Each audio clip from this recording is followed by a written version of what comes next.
Após perder o caso no tribunal, Maria caminhou chorando em direção ao último trem com sua filha. Justo quando um menino pequeno e sujo tocou suas mãos, um banal processo de divórcio chegou ao fim. Um juiz rígido de toga preta, uma secretária entediada em sua mesa, dois advogados que se odiavam silenciosamente em seu tedioso trabalho. Maria e seu ex-marido sentados frente a frente, olhando-se nos olhos, e alguns curiosos na pequena sala, ansiosos por dramas jurídicos. Agora o quadro estava completo. Maria se arrependera 100 vezes de ter se envolvido em toda a publicidade em torno de sua separação. Tudo graças à sua amiga Renata e seus conselhos: não ceda nada ao seu marido. Talvez você possa ao menos conseguir metade do apartamento e da casa de campo. Não faria mal a você e sua filha, ar fresco, bosque ao redor, conforto. Que importa se você tem uma casa de seus pais em um vilarejo distante? Onde está sua antiga propriedade rural no fim do mundo? Mas a casa de campo de André está em um condomínio de elite. Percebe a diferença? Como você é desinteressada, Maria. Você não precisa disso, isso não é importante. Você é ingênua com essas ideias tão antiquadas de uma vida normal e confortável. E ainda, querida, faça-o assinar para renunciar aos direitos sobre Mariana. Ele não precisa da filha mesmo, e assim não haverá problemas no futuro. Ele negligenciou a menina, e pronto. Que se afaste. Maria não queria tirar nada de André. Sua união estava desmoronando após 2 anos de casamento. Isso acontece, por que se apropriar das propriedades do marido? Ela não tinha nenhuma chance, e André, com alguma consciência, provavelmente não se sentia culpado. Estava tranquilo quanto aos seus direitos. A bela casa de campo nos arredores, com um impressionante mini-parque de pinheiros, e o apartamento no centro da cidade, tudo havia pertencido aos pais de André, que, por sinal, estavam muito bem na América. Tinham um sonho: passar a velhice junto ao oceano. Conseguiram, compraram uma casa na Califórnia e celebraram sua liberdade da aposentadoria após anos de trabalho honesto. Tinham direito a isso. Os sogros de Maria nunca se meteram em sua vida familiar. Organizaram seu casamento e isso foi tudo. Os pais de Maria já não estavam mais presentes.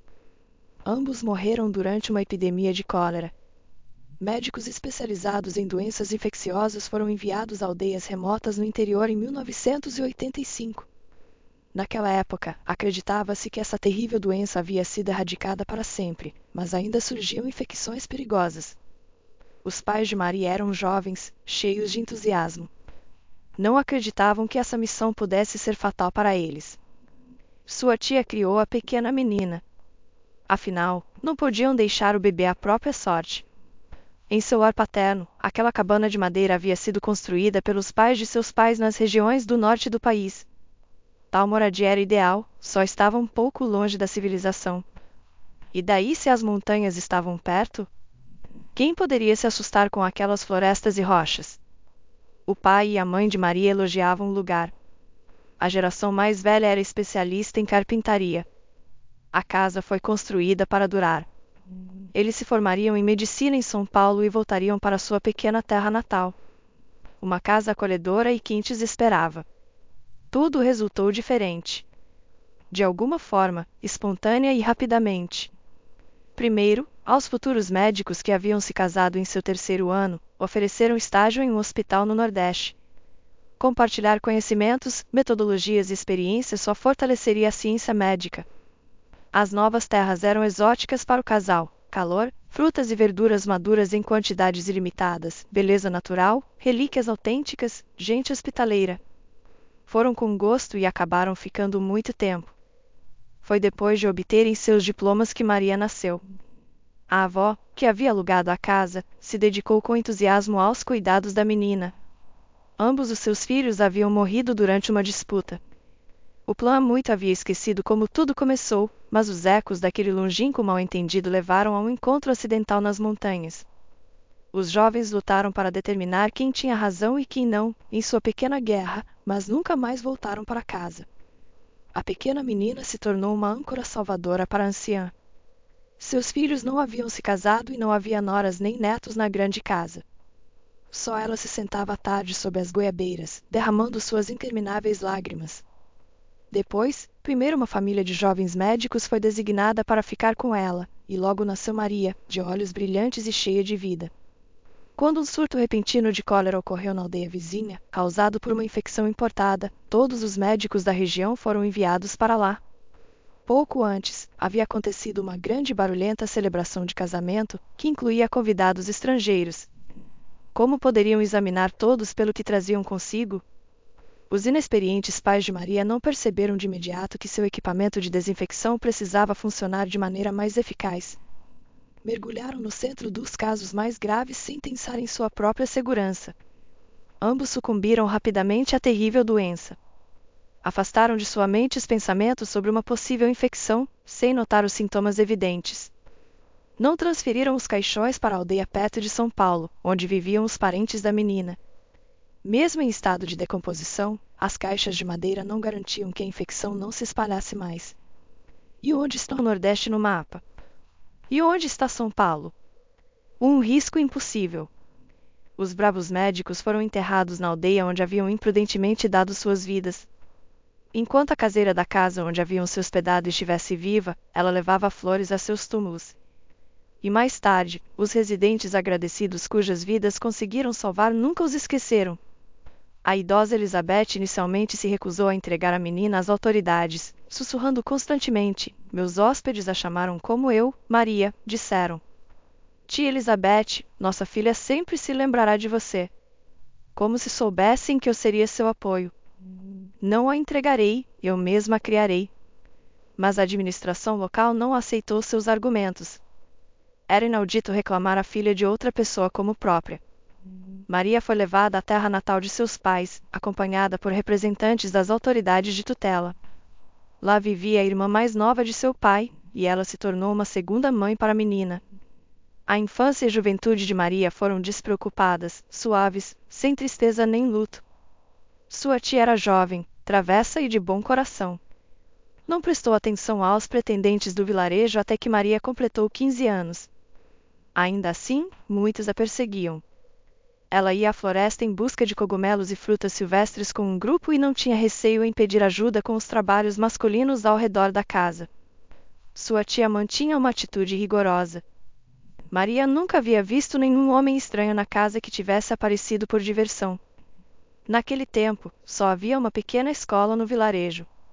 Quisesse ou não, Maria tinha que ir a São Paulo para continuar sua educação.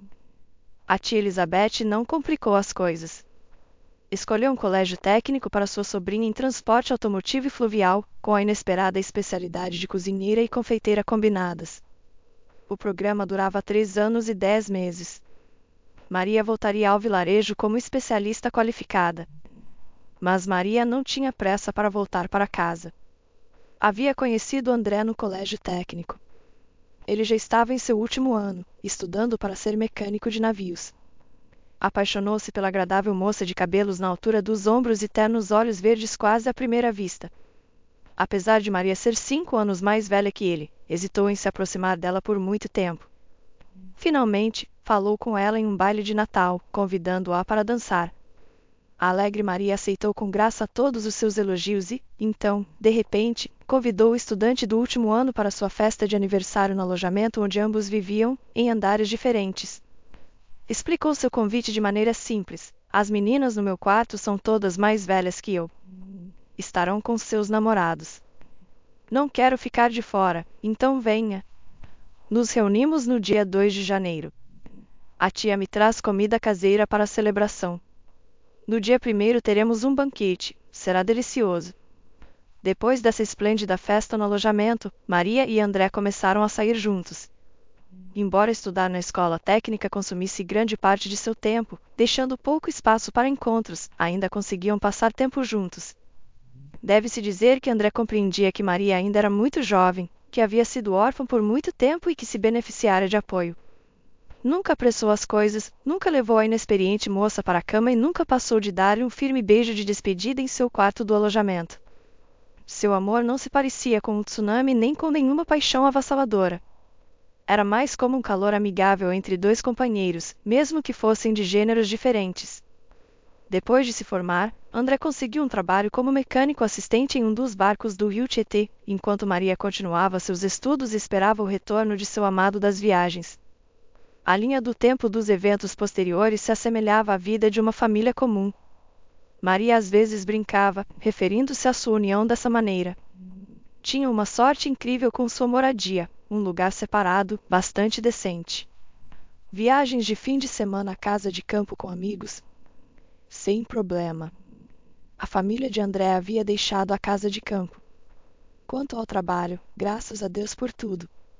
Depois de receber seu diploma, Maria conseguiu um trabalho no mesmo barco em que seu marido já trabalhava. Se a chamavam de cozinheira ou chefe, não mudava a essência. Era bastante capaz e que bolos ela assava. Quando alguém da tripulação fazia aniversário durante uma viagem, o capitão até designava uma cabine de casal separada para eles. Todos os seus colegas olhavam para o casal com compreensão. Precisavam de um tempo a sós juntos, afinal de contas eram jovens.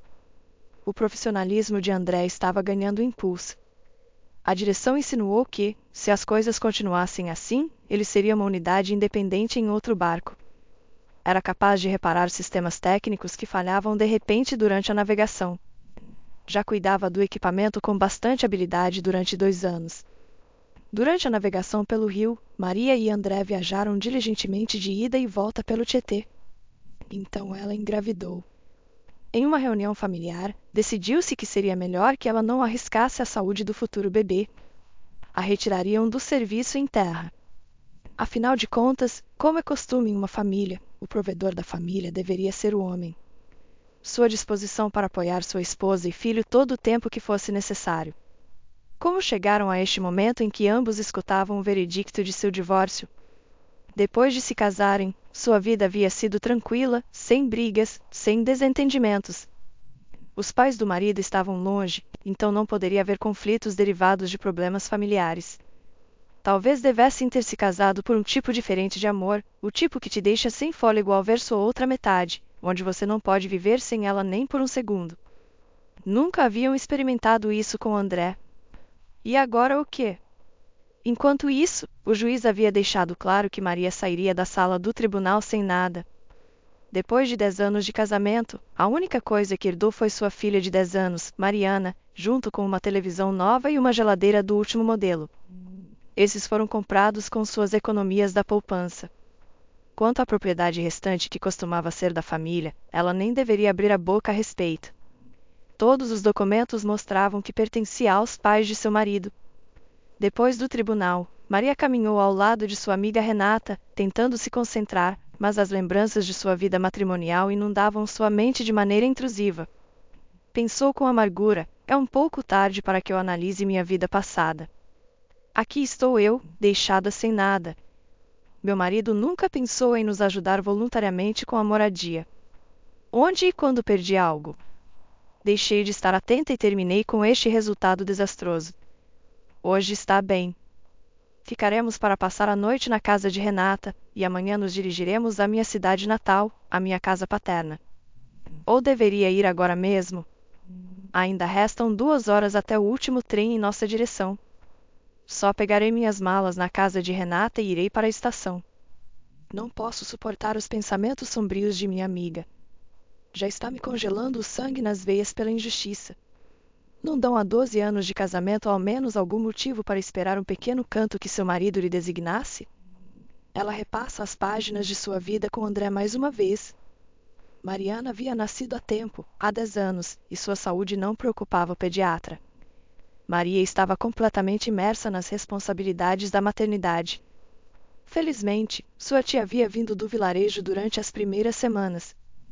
Sem a avó Mariana, que vivia despreocupada na Califórnia e não se apressava em conhecer sua neta que levava seu nome. No início, foi difícil para a jovem. Não tinha experiência pessoal nem orientação dos mais velhos. Sua tia, sempre disposta a dar uma mão, não pôde ficar muito tempo com sua sobrinha. Havia se envolvido em um romance com um vizinho casado. Temia que, enquanto estivesse ausente, a esposa legítima descobrisse tudo e o atraísse de volta.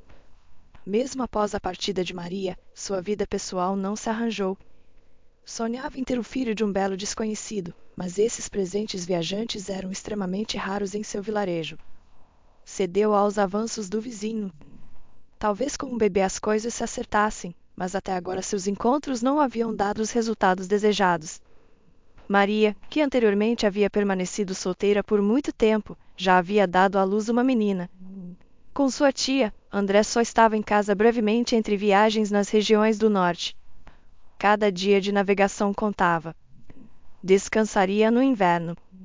Raramente se aproximava da pequena Mariana, sempre dizendo a Maria: deixe-a crescer um pouco, pelo menos até que tenha 3 anos. Então poderei levá-la ao parque ou para ver desenhos animados. Mas com uma tão pequena, é só choro e balbucios incompreensíveis. Nem entendo como consegue saber o que ela quer a cada momento. Ao menos deveria começar a falar logo.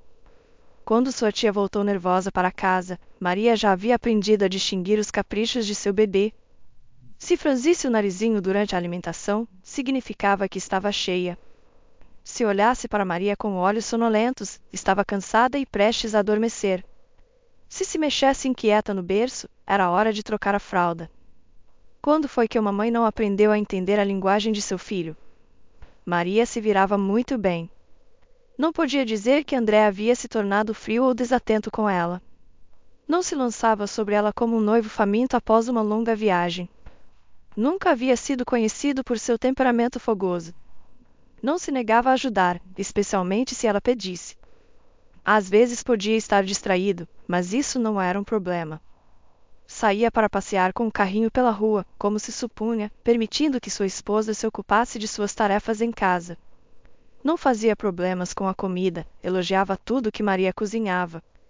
Não era pouca coisa ter uma cozinheira e confeiteira pessoal em casa. Fazia os recados, arrumava as prateleiras e desentupida o ralo do banheiro.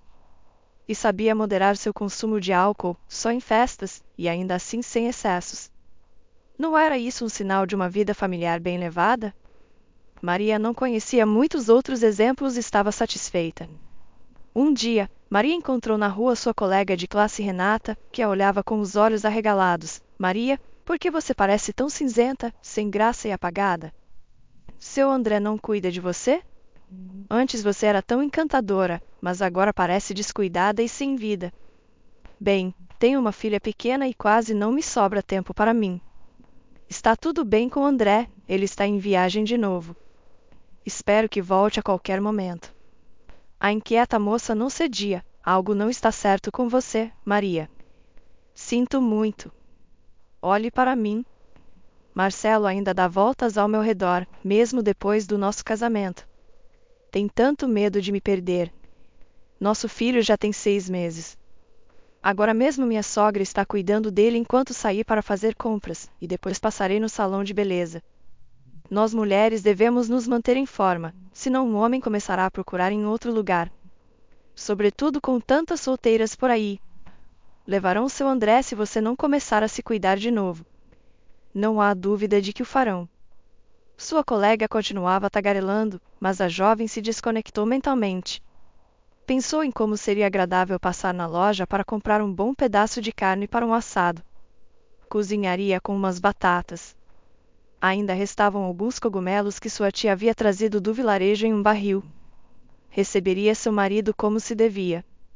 E tingir o cabelo de uma cor da moda não era o principal.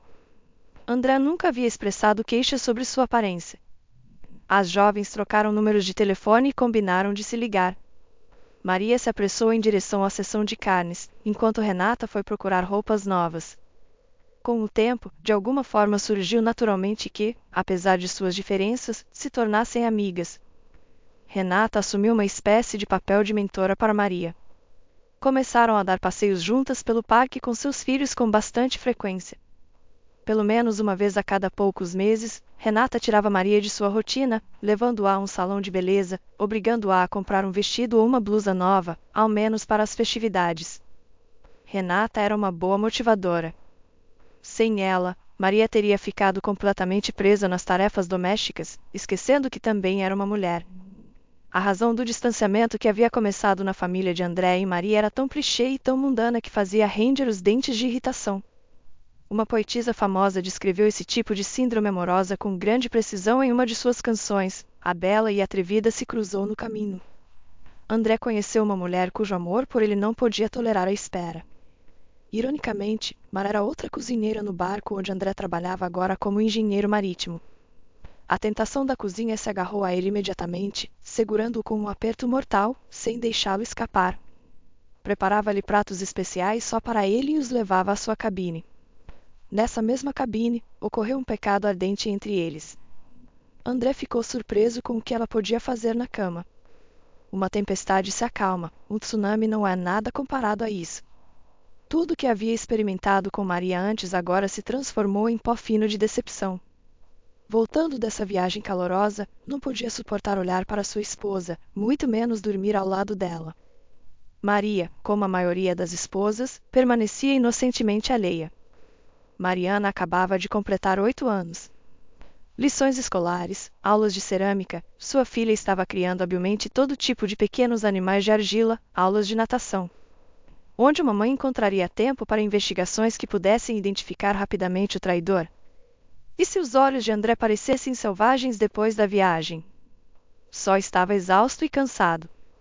Deixe que descanse em casa. Não a havia tocado há muito tempo. Bem, ela mesma estava tão esgotada que nem sequer se lembrava de seus deveres conjugais. André havia conseguido manter sua amante oculta de Maria por bastante tempo. No acesso de ira, até lhe arranhou as costas até deixar marcas de sangue e deixou marcas de beijos em seu pescoço. Com sua ingenuidade, Maria aceitou os hematomas como meros acidentes e os arranhões como pequenas lesões de trabalho. Os sinais traiçoeiros de Mara nunca chegaram à sua destinatária. A única coisa que continuava incomodando profundamente Maria era que André seguia sendo um pai completamente indiferente com sua filha. E as crianças, como papel indicador, podem perceber instantaneamente a cor e o ambiente ácido-alcalino dos sentimentos de um pai em relação a elas. Mariana evitava qualquer interação com seu pai sob qualquer pretexto plausível, e André se irritava. Você criou uma menina selvagem. Tudo o que ela sabe fazer é se agarrar à sua saia e reclamar. Faz birra em público no parque. Quando estamos sozinhos, você a entretém. Não preciso de uma criança assim. Infelizmente para Maria, a relação entre pai e filha não se tornou mais calorosa com o tempo. Na presença de André, Mariana se transformava em uma pequena lobinha, quase mordendo. A sempre presente amiga Renata se horrorizava com essas cenas. Seu Marcelo adorava seu filho. Quando ambas as famílias iam à casa de campo de André para fazer um churrasco, o contraste se tornava ainda mais pronunciado. Embora Mariana e o filho de Renata, Mateus, fossem muito próximos, isso geralmente era a única coisa que salvava a situação. A amante de André, Mara, tinha uma visão clara e categórica sobre a questão de ter filhos. Sempre lhe dizia durante seus encontros: não vai me enganar com o conto de fadas da maternidade. Prefiro o processo em si, não suas consequências. Espero que não espere que eu tenha um filho ou uma filha para você. Estamos bem juntos. Na opinião do homem, sua experiência fracassada como pai não o inspirava para novas conquistas nesse âmbito. Estava contente com a postura de Mara. Ela não lhe impunha nenhum ultimato por enquanto. Apesar de viver em um apartamento alugado, não mostrava traços de ser uma tubaroa gananciosa. Por mais que se retorçam as cordas, seu final chegará. Maria, como de costume, ficou sabendo por acaso que André tinha outra mulher amada durante os últimos 2 anos. Renata havia descoberto o traidor quase do nada. Estavam planejando ir ao parque com as crianças outra vez. Enquanto Maria se vestia, Renata começou a carregar a máquina de lavar, só para encontrar a roupa manchada de batom. Apressou-se a revelar sua descoberta. Maria, seu marido está ocupado com o equipamento no barco ou está fazendo algo mais para desgastar suas calças de uniforme? Maria reagiu instantaneamente. Renata, o que você está dizendo? E na frente das crianças. Um segundo depois, estavam examinando juntas as manchas suspeitas no uniforme de André. Havia toda uma coleção no colarinho, nos ombros, cotovelos e joelhos. Dava a impressão de que desta vez Mara não havia economizado no batom para suas cartas à esposa de seu amante. Maria caiu em completo assombro. Seu tranquilo André tinha tais paixões? Por isso não a havia tocado em 6 meses? Até se mudará para o sofá da sala, alegando um cansaço universal após suas viagens. Não sabia nem podia explicar como se sentia após esta revelação. Renata andava inquieta ao seu redor, mas era como se tivesse enfiado algodão em seus ouvidos. Podia ouvir as palavras, mas não conseguia compreender seu significado. Ao ver isso, Renata pegou seu filho e Mariana, levando-os para dar um passeio. Sua amiga precisava de tempo para se recuperar após tais notícias impactantes. Que ficasse sozinha um pouco. Não demorou muito para que ocorresse uma conversa honesta com André. Aconteceu imediatamente após ele voltar para a casa do trabalho. O homem não negou nada. Sim, amo outra mulher. Você me esgotou completamente com sua Mariana e tudo relacionado a ela. Maria não podia acreditar no que ouvia. Não é nossa filha em comum. Não me importo em absoluto. Nesses 8 anos, nunca me afeiçoei a ela. Seja minha filha ou não, tanto faz. Você criou uma espécie de princesa que nunca ri com seus constantes mimos. No momento em que atravesso a porta, ela se torna um ouriço espinhoso. Nunca se aproximará do pai, nunca o abraçará. E para que abraçar você, contra-atacou Maria. Para nunca ocultar que não a ama. Que ela não significa nada para você. Palavra por palavra, estourou um sério escândalo entre eles. Quando as paixões iniciais se acalmaram, Mariana na cozinha, sem poder ocultar seus sentimentos, perguntou de repente à sua mãe, raciocinando de maneira bastante madura: podemos ir viver com minha prima, ou o que quer que ela seja para mim, no vilarejo? Ela se casou e agora vive com seu marido. Tem uma filha que está crescendo. Eu ajudarei ambas com a pequena. Nossa avó já está envelhecendo. Teve seu filho bastante tarde. Maria sorriu involuntariamente. Meu Deus, Mariana, de onde você tira todas essas ideias? Como se eu não tivesse ouvidos, explicou sua surpreendentemente sábia filha. Você e a tia Renata costumam discutir tudo bem alto, e eu ouço. Maria refletiu. Seu casamento com André estava claramente terminado. Esperar que ele vendesse o apartamento e desse a ela e a Mariana ao menos um canto de seu espaço era pura fantasia. Nem podia esperar pela casa de campo. Chegou com uma malinha e assim iria embora. Mas Renata, essa força inquebrantável e motor perpétuo, ainda conseguiu convencê-la a solicitar o divórcio, para que os anos que Maria passou com André fossem considerados. Não funcionou, e não valia a pena começar. Mas ele assinou os papéis para sua filha com facilidade. Maria esperava tudo dele, menos tal traição para com sua própria filha. Isso esmagou de imediato todas as suas esperanças de que ela e André simplesmente haviam cometido um erro ao conhecer a pessoa errada. Era pior, seu marido durante tantos anos provou ser um verdadeiro sem-vergonha, para quem nada era sagrado. Ficar depois do tribunal para tomar café na casa de Renata e Marcelo, apesar de sua calorosa hospitalidade, não parecia atraente para Maria. Martelos persistentes golpeavam suas têmporas. Ao vilarejo, para casa, sob o teto de seus velhos pais.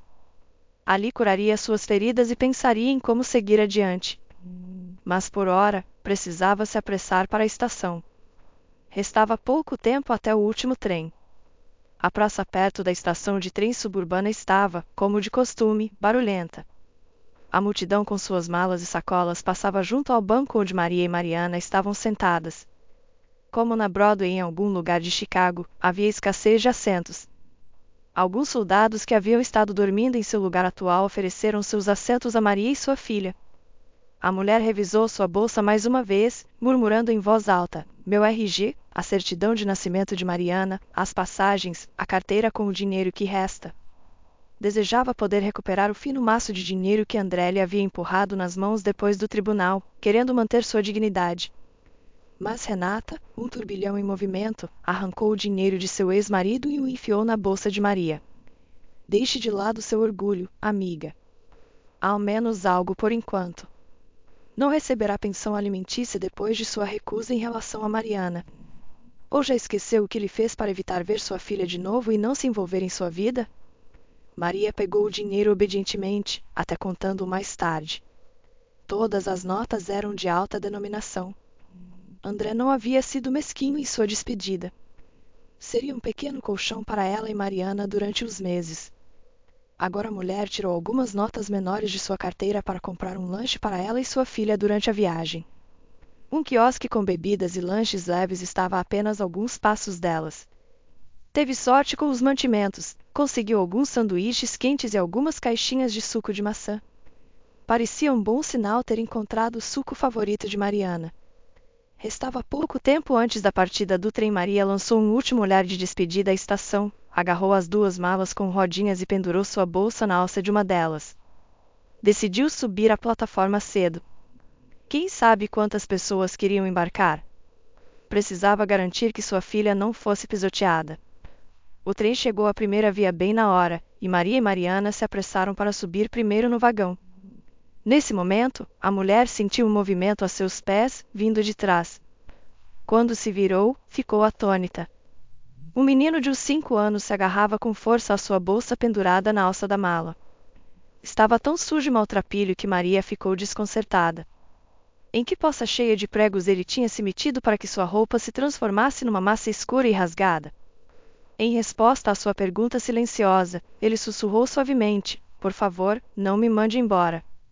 Não precisa comprar uma passagem para mim, mas não vou me deixar entrar no vagão sozinho. Só diga que viajo com você. Me salve, não tenho mais ninguém que possa me ajudar." Mais tarde, Maria não conseguiria explicar por que, naquele momento, acreditou incondicionalmente em Ricardo. Entraram juntos no vagão, e Mariana também não fez perguntas desnecessárias. Se mamãe fazia isso, devia ser por uma razão. Maria tirou o casaco e o colocou no menino para que não chamasse a atenção dos passageiros. Mas as pessoas não prestaram atenção à sua companhia. Todos estavam absortos em si mesmos e em seus assuntos urgentes. Alguns minutos depois, as portas do vagão se fecharam suavemente e quase em silêncio. O trem levou Maria, sua filha Mariana e o menino sujo chamado Ricardo em direção a uma nova vida. No aconchegante calor do trem, todos de repente sentiram muito sono. Mas Maria notou que o menino tinha olhos famintos. Farejou os aromas da sacola de sanduíches algumas vezes e lançou um olhar ansioso ao suco. Logo os três estavam devorando felizes os sanduíches frescos, acompanhando-os com suco. O menino que se juntara a eles, chamando-se Ricardo, definitivamente podia superar a todos na destruição das provisões de comida. A Maria não se importava. Ele comeria e contaria sua história. Depois ela decidiria o que fazer com ele. Mas mesmo após a refeição, não houve nenhuma conversa. Ricardo agora olhava ao redor com olhos vidrados, bocejando e quase adormecendo em pé. A mulher suspirou pesadamente e pensou: bem, o que está feito, está feito. Não roubei este pequeno. Vou levá-lo para a casa dos meus pais, vou limpá-lo e encontrar algumas roupas no armário de Mariana. Já veremos. Pode ser muito pequeno, mas ainda é uma pessoa. E as pessoas sábias dizem que ninguém aparece em nossas vidas por acaso. Na densa escuridão da noite, desceram juntos em quase a última estação de sua rota. Ricardo, um pouco mais descansado, se animou imediatamente. Agarrou a bolsa pendurada na mala e a seguiu. Não perguntou nada, não pediu mais nada. Era como se já tivesse confiado sua vida e destino a Maria sem hesitar. Tropeçaram na casa de sua tia à meia-noite, trazendo calor e surpresa. Os olhos da tia se arregalaram ao ver os visitantes inesperados. Maria, há algo que eu não saiba? Você teve um bebê em segredo e o escondeu de mim? SHH, querida. Só arrume um lugar para dormirmos por enquanto. Amanhã resolveremos o resto. Estamos muito cansados. Sim, mas onde devo colocar um menino tão sujo? Você acomoda Mariana, e pelo menos lavaremos um pouco este tesouro.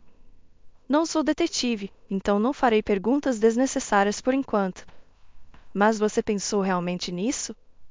Trazer um filho alheio para casa? Pode imaginar quais poderiam ser as consequências se alguém estiver procurando por ele? Ricardo interveio inesperadamente. A babá disse que ninguém me procuraria. Papai está ocupado com o trabalho e não tenho mãe. Íamos embarcar em uma longa viagem juntos. Seria uma verdadeira aventura para nós dois. Mas tudo tinha que ser mantido em segredo. Ela foi à estação buscar limonada e nunca voltou. Desci do trem na cidade onde me aproximei de você. Mas quando pedi pão, como meu tio me ensinou na estação, não quiseram me ajudar e me expulsaram. Ambas as mulheres ficaram congeladas de espanto. Uma babá, uma viagem, uma aventura? Algo claramente não se encaixava. Maria notou rapidamente: este menino é surpreendentemente inteligente para sua idade. Só escute como ele fala sobre tudo. Ricardo explicou com entusiasmo: 2 professoras passaram muito tempo comigo em casa. Até sei um pouco de inglês e francês. Mas meu pai raramente me elogiava. Nunca estava em casa. Éramos só eu, a cozinheira Helena e a babá Carmen. Uma casa grande e ninguém mais. A tia de Maria respondeu com entusiasmo a sua história. Justo o que precisávamos. Este garoto parece ter crescido na opulência. É de uma família rica. Vai ter problemas, Maria, quando o pai vier buscá-lo. Que tipo de gente é essa? Ganham dinheiro, mas não se preocupam com os próprios filhos, como se fossem um fardo. Que espetáculo! A babá levou o menino de casa e eles nem se importam. A mulher suspirou com tristeza. Onde está a justiça neste mundo? Alguns, como ela, foram privados de filhos por tanto tempo. Nina deu à luz inesperadamente aos quase 50 anos, para ela e seu marido. Enquanto esses ricos não querem cuidar de seus filhos, como se fossem um extra. É assim que deve ser? A babá levou o menino de casa e eles nem se importam. O império de Daniel Burgo era vasto.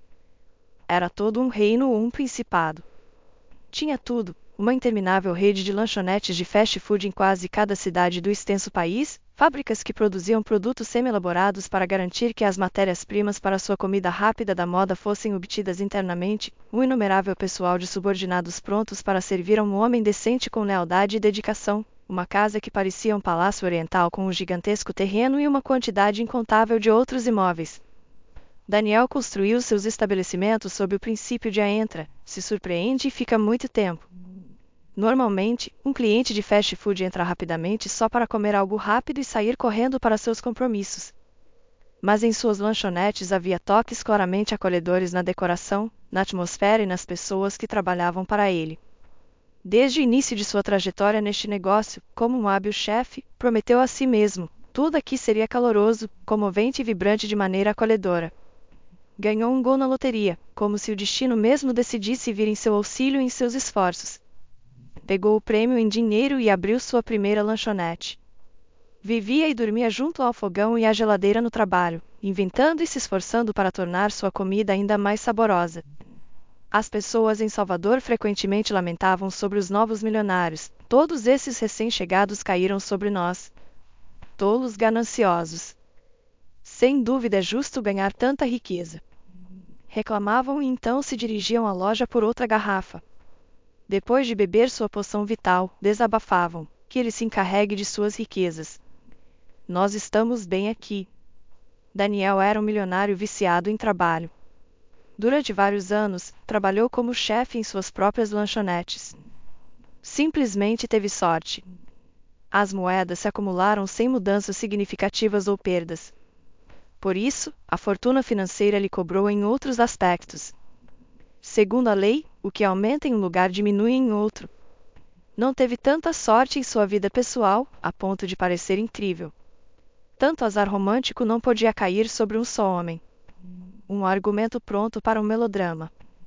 Era muito bonito, possuía um carisma selvagem e indomável. Seus olhos ligeiramente puxados eram incrivelmente ricos em tom chocolate. Seu cabelo era negro como piche, com maçãs do rosto asiáticas e sobrancelhas marcantes. Movia-se como um predador ágil, com um sorriso encantador. A mistura de linhagens era poderosa. Pensaria-se que as garotas se jogariam a seus pés, implorando por sua atenção. Mas não. As mulheres o descartavam devido a todos esses traços que alcançavam o nível de animais. Alguém como ele, de qualquer forma, não ofereceria amor. Então, por que se lançar no fundo? Encontrariam um rapaz mais simples. Daniel não chegou a esse veredito por si mesmo. Um amigo psicólogo lhe explicou a situação. Daniel, não leve para o lado pessoal. As mulheres te evitarão temendo se queimar ou se machucar. Está escrito no seu rosto: se amo, tem que ser uma rainha. embora ele nunca tivesse estabelecido tais padrões para si mesmo. E o psicólogo tinha razão. Olhando para trás, seu primeiro amor na escola o pegou desprevenido. Por mais que perseguisse sua paixão, até roubando flores do parque da cidade à noite, ela escolheu outro.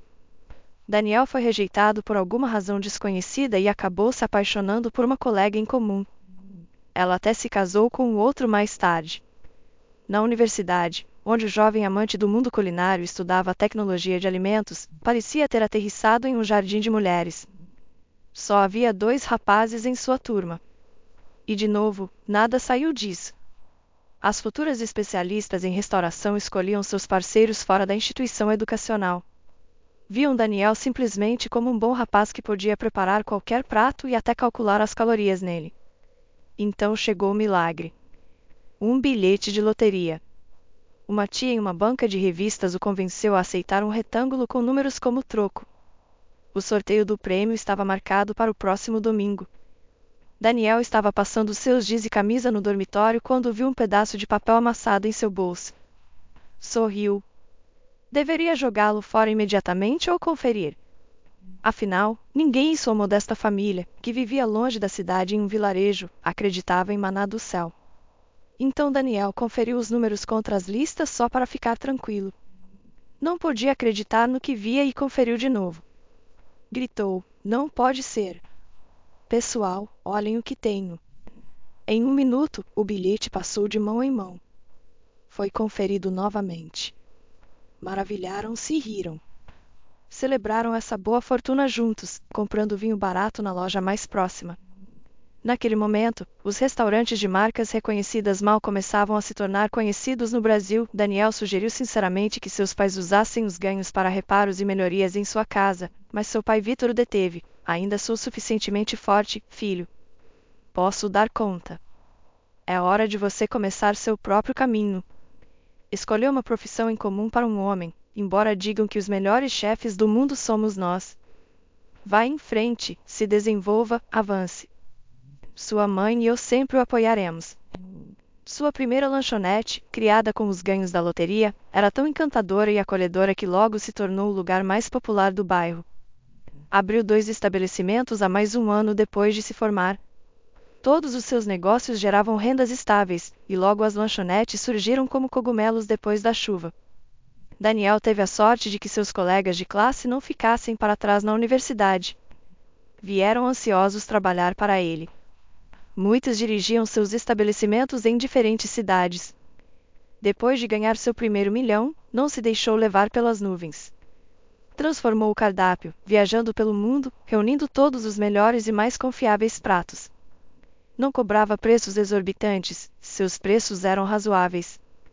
Como resultado, alcançou uma posição em que não havia competidores no setor de fast food a preços democráticos em seu país. Aos 30 anos, cansou-se do turbilhão de relações casuais de uma noite. Curiosamente, ninguém lhe pedia para se casar. Não tramavam esquemas complicados para capturá-lo. As mulheres aceitavam facilmente fazer-lhe companhia e desapareciam com a mesma facilidade. Era como se uma maldição pairasse sobre ele. Nada sério em seus relacionamentos. A situação não havia mudado mesmo depois que Daniel completou 40 anos. Por alguma razão, nunca pensou em ter um herdeiro. De fato, não pensava em crianças de modo algum. Não era insensível nem desprezível. Mas simplesmente estava infinitamente ocupado. O primeiro milhão que ganhou se multiplicou com o tempo, transformando-se em dezenas e depois em centenas de milhões. Construiu uma grande casa parecida com um palácio, mudando seus pais idosos para desfrutá-la. Não tinha irmãos nem irmãs. Também teria construído casas para eles. Não era ganancioso. Mas não pensava em crianças, apesar de sua mãe ter insinuado mais de uma vez sobre os netos. O destino decidiu abençoá-lo com um herdeiro e de uma garota um tanto distraída, além disso. Daniel frequentemente convidava Rita para acompanhá-lo, talvez com mais frequência que qualquer outra. Parte disso se devia ao fato de que as fotos deles em revistas de moda resultavam particularmente impactantes. Ele era uma figura influente, e a imprensa sensacionalista não ousava difamar nem investigar quem era sua dama. Brincava insinuando que ela era uma das amigas românticas do rei do fast food. Nesta ocasião, Rita o acompanhou de férias. Afinal, por que procurar uma namorada temporária na praia quando havia opções confiáveis de longo prazo? Viajaram pelas ilhas em um iate, desfrutando da culinária autêntica. 2 semanas passaram voando como um só dia. Não se havia permitido relaxar assim em muito tempo. Ao retornar, se separaram. Mas um mês depois, Rita o encontrou e informou que estava grávida. Queria se livrar do bebê, mas sentia que devia informá-lo. Daniel acidentalmente deixou escapar a notícia para sua mãe, e ela começou a suplicar-lhe que não assumisse tal pecado pesado. Filho, seu pai e eu não estaremos aqui para sempre. Olhe quantas rugas temos em nossos rostos, quanto cabelo branco temos. Este bebê é carne da sua carne e sangue do seu sangue. Convença esta mulher a tê-lo por você. Pensou durante um par de dias. Então organizou um encontro com Rita e lhe ofereceu tanto dinheiro por este serviço que ela ficou um tanto surpresa com o valor da tarifa proposta. No entanto, sua condição era bastante rigorosa. Ela seria, se não uma mãe de aluguel, ao menos um corpo saudável que carregaria o bebê por ele. Renunciaria formalmente a seus direitos imediatamente após o nascimento da criança. Rita nunca apareceria na vida deste bebê e não reivindicaria nenhum direito sobre ele no tribunal. Depois de cumprir todas as obrigações contratuais, desapareceria da capital para sempre, garantindo que nunca mais se cruzassem. Daniel não podia dizer nada de ruim sobre a mãe de seu filho. Rita cumpriu tudo o que lhe pediu. Vivia em uma de suas casas junto ao mar, sob supervisão médica, enquanto estava grávida. Sem hesitar e sem pensar 2 vezes, assinou todos os documentos, aceitando calmamente que lhe despojavam de seus direitos parentais de imediato. Provou ser uma parceira confiável, apesar de sua aparente natureza despreocupada. Daniel se congratulou mentalmente mais uma vez por ter colocado a ênfase correta neste assunto. Sua mãe estava feliz, e os olhos de seu pai brilhavam de alegria. Tinham um neto. Que felicidade! Ricardo não decepcionou seus avós, que se mergulharam completamente em sua criação. A mãe de Daniel se recusou a ouvir qualquer coisa sobre contratar uma babá para seu filho.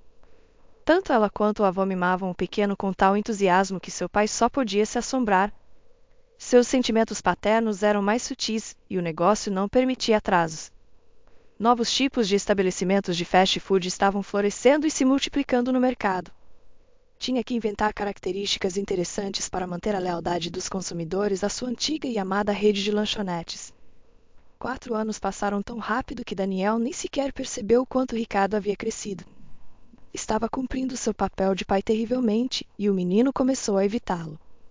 Ricardo temia o ritual diário de encontrar-se com seu pai, vendo-o como um castigo obrigatório. Rapidamente informava que estava aprendendo a ler, contar, falar outros idiomas, desenhar e esculpir. Agora viviam na casa 2 professoras particulares de maneira permanente.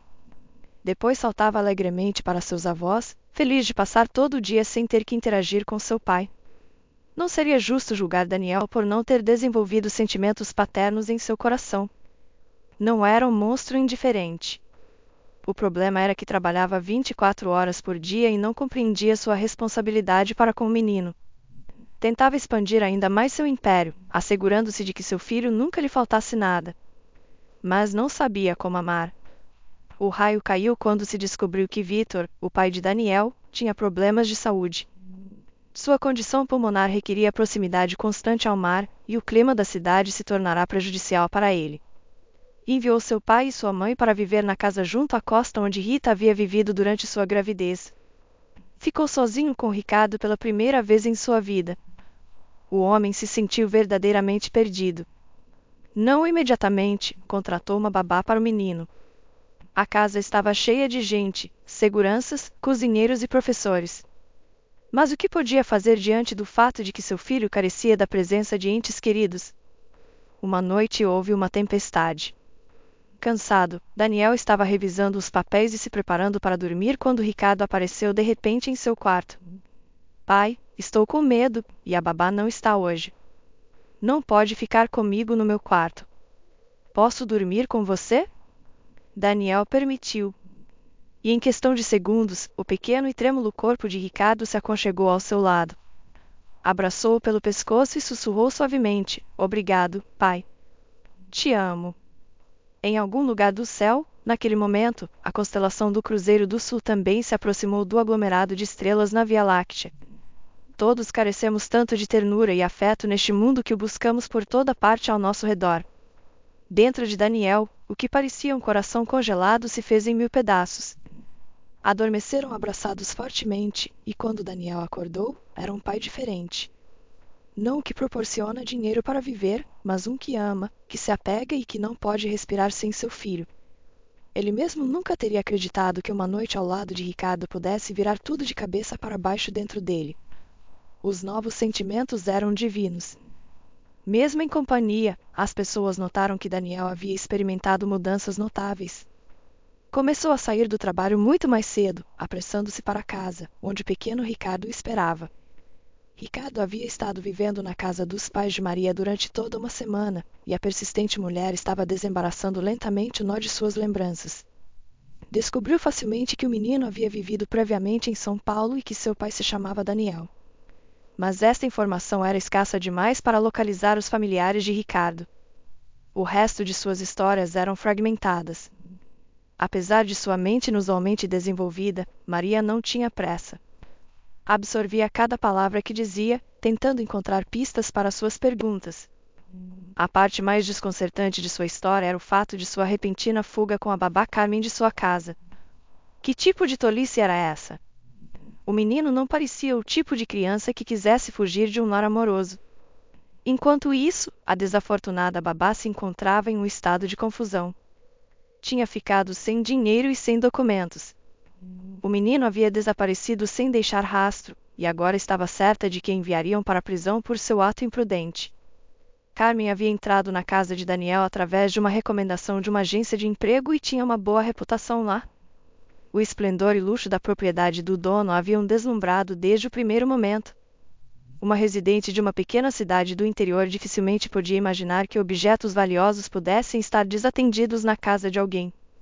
O ponto de virada em sua admiração pela vida rica dos outros chegou com a inesperada tarefa de limpar o escritório de Daniel no lugar da empregada doente. Em troca de seu esforço, o dono lhe prometeu um substancial bônus. Carmen movia seu esfregão enquanto absorvia avidamente informações que pudessem ser úteis para ela. Já sabia que o dono confiava nas pessoas que viviam na casa e poderia deixar descuidadamente o cofre aberto.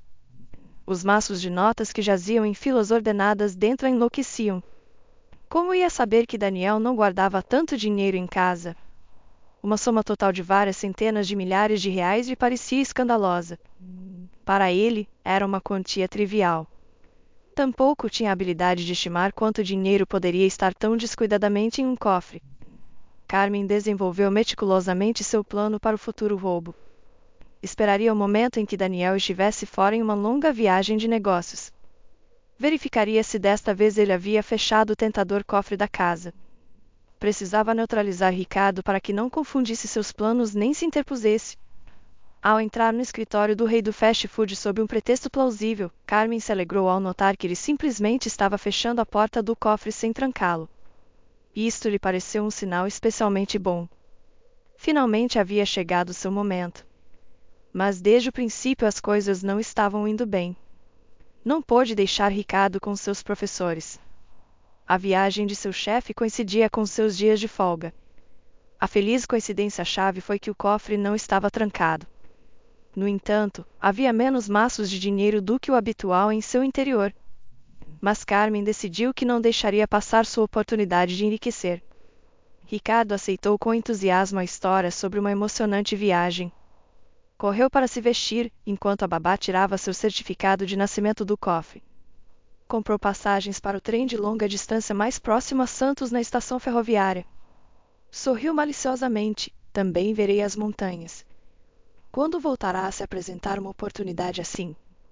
Os seguranças não mostraram suspeitas sobre a saída planejada da babá com o menino. Carmen só levava sua bolsa e uma pequena sacola de dinheiro. Decidiu sabiamente que qualquer artigo necessário e roupas extras para ela e Ricardo poderiam ser comprados nas lojas perto da estação de trem. Felizmente, na estação não havia problemas com isso naqueles dias. Até agora tudo ia bem para elas. Na mente de Carmen, ofuscada pela perspectiva de riqueza, nunca ocorreu que estava sequestrando uma criança. Sua viagem lhe parecia uma pequena aventura inocente. Se instalariam em uma pousada nos arredores de Santos. Colocaria Ricardo para dormir e pronto. Deixaria seu certificado de nascimento na mesinha de cabeceira para que o encontrassem e o devolvessem para casa imediatamente. Isso era tudo. Este plano lhe parecia brilhante. Se você quer fazer Deus rir, conte-lhe seus planos. A babá não encontrou dificuldades, exceto que a viagem de 3 dias e meio começou a parecer longa demais para Ricardo. Na metade do caminho, ela tinha alugado todo o compartimento para viajar sem testemunhas, caso o menino começasse a reclamar. Entretinha o melhor que podia, mas ele se sentia cada vez mais nostálgico por seu pai, fazendo perguntas desnecessárias e até tentando chorar. Em uma das estações maiores, Carmen decidiu distrair Ricardo de alguma maneira. Perguntou-lhe o que ele mais queria naquele momento, e ele respondeu que queria limonada. Posso dar conta disso, pensou. Vou sair para tomar ar fresco. Estou cansada de ficar trancada. Naturalmente, levou a sacola de dinheiro e sua bolsa com todos os seus documentos para a plataforma. Como fatalidades e obstáculos se infiltram em nossos grandes planos, ninguém jamais saberá. Um ladrão local imediatamente notou a moça bem vestida. Observou como ela se movia de um quiosque a outro com desenvoltura. Arrancou-lhe a bolsa e o dinheiro das mãos. A habilidade é algo que não se esquece. Jogando as garrafas de limonada na plataforma, Carmen correu atrás do ladrão às cegas. Não lhe interessava dar o alarme nem chamar a polícia. O ágil rapaz escapou sem muitos problemas, serpenteando entre os trilhos e os vagões do trem como se tivesse se dissolvido no ar. Carmen ficou sem nada. E justo então seu trem com Ricardo começou a partir. Não teve tempo de alcançá-lo. O que ia fazer agora? Nada. Logo encontrariam o menino e o entregariam à polícia. Eles cuidariam disso. Ela havia arruinado sua própria vida com suas próprias mãos. E agora precisava encontrar um lugar onde se esconder e ficar à margem por um tempo. O audacioso ladrão não podia acreditar em sua sorte. Que tipo de dama carrega tanto dinheiro sem segurança? Rasgou o RG da vítima e a certidão de nascimento de Ricardo para evitar problemas.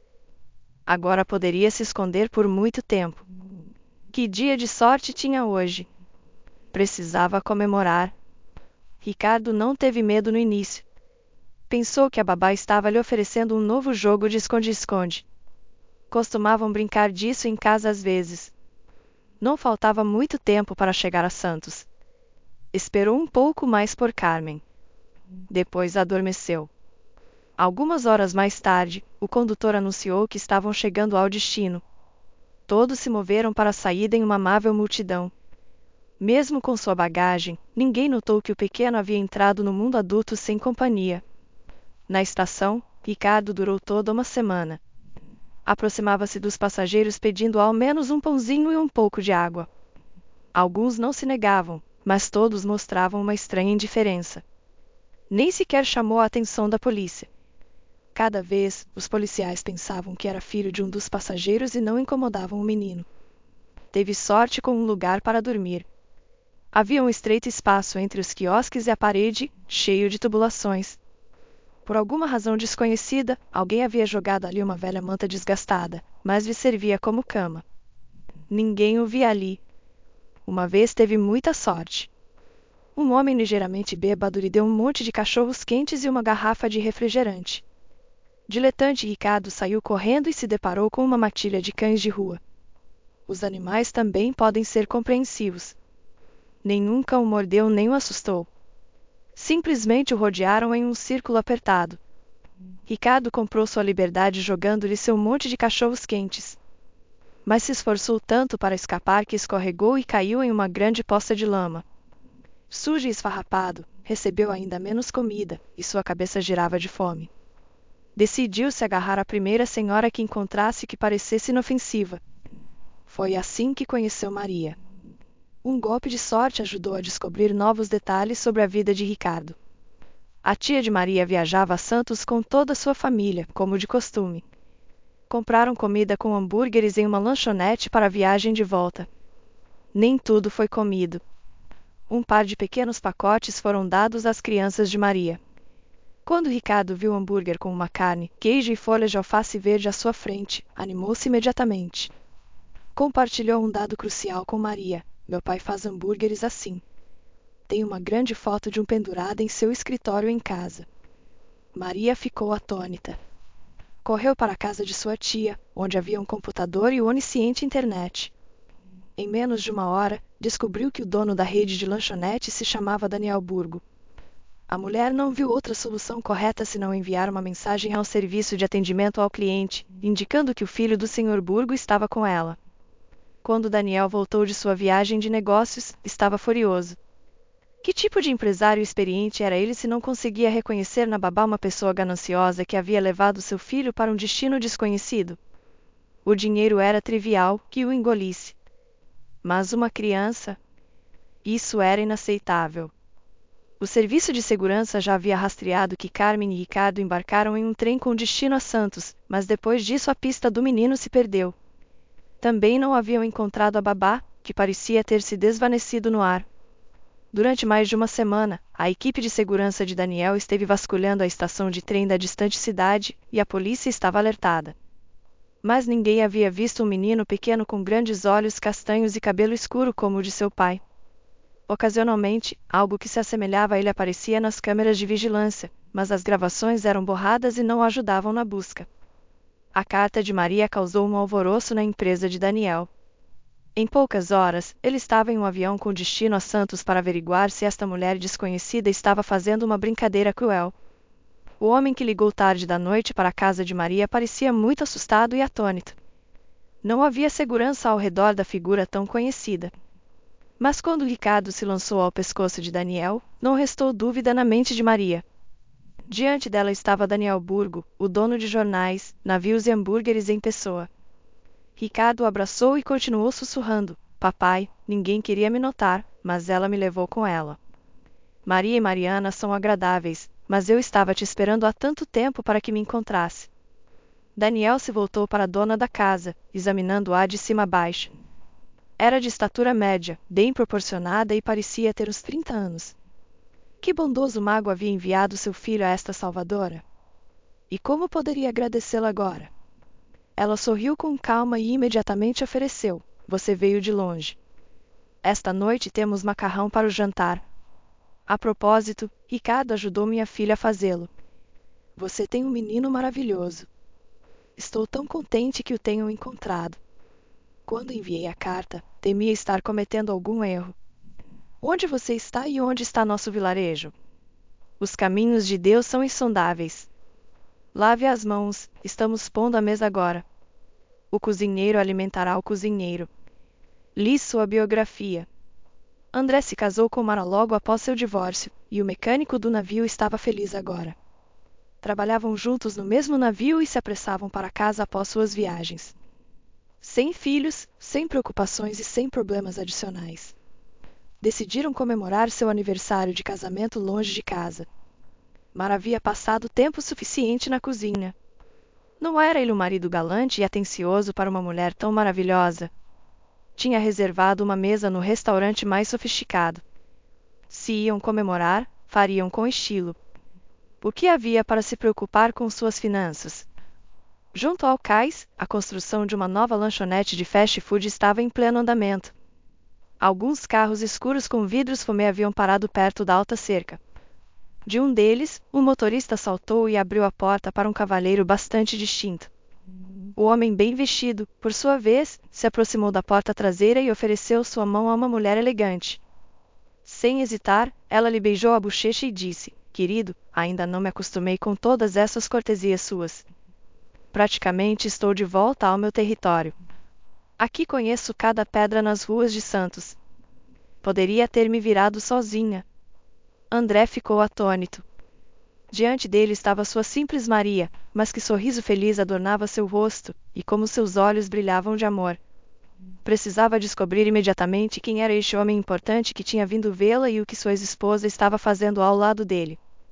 O bartender não precisou de nenhuma persuasão. Não ouviu falar do rei do fast food, o lendário Burgo? Construiu seu delicioso império do zero. Sua história empresarial se tornou um caso de estudo.